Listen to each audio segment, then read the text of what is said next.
everyone, it's Jazzy and welcome to my channel. Now that we have seen all of the wonderful content from my Alaska cruise, it's time for my review. I'm going to do my best to make this short and to the point. I'm a big fan of Four Weddings and I really enjoyed their voting scale when the brides have to pick the best wedding, and I drew my inspiration from that as far as the voting went. Well, my ratings. Now I'm going to be looking at my notes, you guys, because this is a lot to remember. Okay.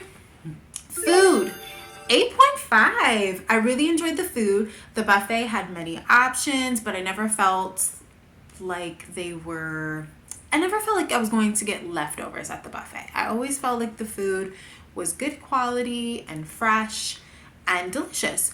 I didn't try many of the specialty restaurants. I only went for sushi, and the sushi was amazing.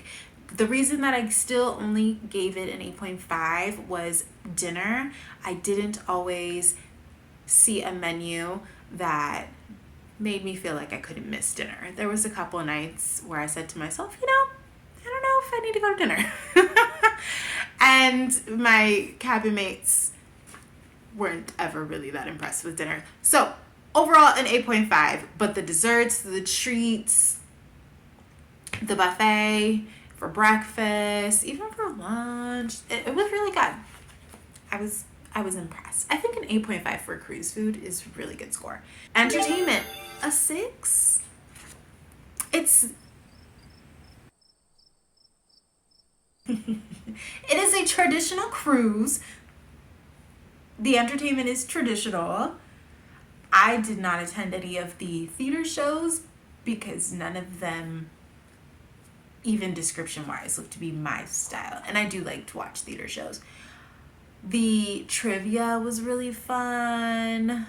I went to a lot of trivia. That's really all I did. And I watched a couple of the dance classes that they did. I participated in a yoga class, so if that counts as entertainment, that was wonderful. The entertainment could have been better. I did miss out on the comedy show, however, and I feel like comedy shows are usually really good on a cruise ship. So this was a 6. Take that for what it is. We're just gonna move on from the entertainment section. Drinks, a 10. A 10. A 10, a 10, a 10. Y'all heard, y'all saw, I loved the espresso martini. Delicious. As soon as I discovered it, I had it every day after that. All the specialty coffee, amazing. The specialty drinks, delicious. I didn't like the shot of tequila I took, but I don't like shots. We can't put that against them. I had to give drinks their own category for these specific reasons because I really enjoyed my coffee and I enjoyed all of my mixed drinks. Wonderful job, bartenders. Thank you for your services. Itinerary gets a 9. I feel every stop got adequate amount of time. The only stop I wish we spent more time at was Victoria, British Columbia. There was issues even from jump getting onto the ship. We left Seattle very late and we felt it at the end of the cruise. I believe we had to drop somebody off before we even could get into Victoria. There was a whole to-do going on, which played into us not exiting the ship until super late. I believe everyone's excursion for the Victoria stop was canceled because you only get 4 hours there to begin with. Each minute that ticks by that you're not allowed off the ship, it's rough. That is the one stop I wish we had more time at. Everywhere else, perfect amount of time. Perfect amount of time. We had plenty of time in Juneau, plenty of time in Skagway, more than enough time in Ketchikan. Glacier Bay, wonderful views. I don't count that as a stop personally because you don't get off the ship, but it was beautiful views for the time that we got to see the glaciers. Overall, this itinerary is a 9.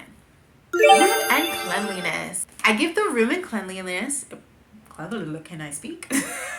Room and cleanliness. Our room was beautiful. It was a perfect size. It was 3 people. It's a cruise. I didn't expect it to be a huge, massive room. We had a balcony. It was adequate amount of space in the closet space that's within the Princess ships. Very helpful. The overall cleanliness of the ship and the upkeep of the ship is good, but I can still tell that this is an older ship. I've been on Disney cruises before, and I just feel like that level of upkeep is untouched, which is why I gave this a 9. I feel like it was very good, and I'm doing my best to not compare it to the Disney Cruise Line. My overall experience was an 8. I would totally do this cruise again. I would bring my family even. Yes, it was an older crowd. However, I saw young families there, people with toddlers, people with tweens and teens. I would feel comfortable bringing my children on this ship. It's a real laid back vibe. Perfect for my family, honestly. And this Alaska cruise in general, I don't feel like there's pressure to do an excursion with the stops that you make on this particular itinerary for Alaska, which means my family and I could have a good time. And I would even do this again with my friends. It was a really good girls trip. 7 days away was the perfect amount of time for me to come back home, reset, feel refreshed and renewed. Overall, I would rate this an 8. Again, I think that's a really good score for a cruise ship experience, all things considered. Go ahead and book it if you're going to do it. I did the Royal Princess 7-day Glacier Bay Alaskan Cruise. For the rest of the video, I'm going to answer some questions. I was on my Instagram and I asked, does anybody have any questions for my Alaska cruise video? And these are the questions and my answers, which is also why I'm going to be referring to my notes. Don't mind me. Best part about cruising. Best part about cruising is definitely the fact that it's affordable. It's an affordable way to see new places. I recommend it to a lot of people who want to see different countries, just explore the world really, but on a smaller budget. Because you don't have to do an excursion when you get off the ship. You can just walk around. Unless, of course, you're at a port where there's not much to do. Then that would be the perfect time to book an excursion. And I've had a stop like that before where I did not book an excursion and I realized very quickly that was a mistake. So that can happen on certain voyages. And if you want to splurge, you can get the drink package. You can buy the fancy excursions. But if you don't want to splurge, you can just get a room without a window. I've done that before. You still get to the stop safely. Saves you money there. Eat at all of the included restaurants. Save money there. Don't drink alcohol or bring your one allotted bottle of wine onto the ship. I know for a Princess Cruise, it was 1 bottle of wine per passenger. There you go. And just drink that for the rest of your cruise. There's ways to make it happen. So yes, I think that is the best part about cruising is the affordability. My least favorite part about cruising. My least favorite part is when you have a short port day at a place you really want to explore because it feels very rushed to get back on the ship and I don't like feeling rushed. My plus to that would be the extras such as the spa are just way overpriced. I don't like that. I don't like that the spa is overpriced. I don't like that certain areas like the adult retreat area, you have to pay an extra fee to get in that. I don't like that part of cruising. Do you need those things? No. I've done many cruises without those things. But knowing that it's there and it costs extra, and when you look at the price, you say to yourself, that should not be what that costs. That is frustrating for me. Was it bright all night? No, it actually wasn't bright all night. The sun set around 9 p.m. and it would rise around 4 a.m. Plenty of time for darkness. And we also kept our windows closed, not our windows, I'm sorry. We kept the drapes, the curtains, forgive me. We kept the curtains closed. We didn't get that much sunlight in the room. It didn't bother us personally. Did you see penguins? So I didn't see penguins. Prices. Okay, for this one, I'm just going to hold this book up. This is my notebook, by the way. It's so cute. Because I don't want to keep looking down and looking up at the camera. I want to try to look at you all while I explain the prices.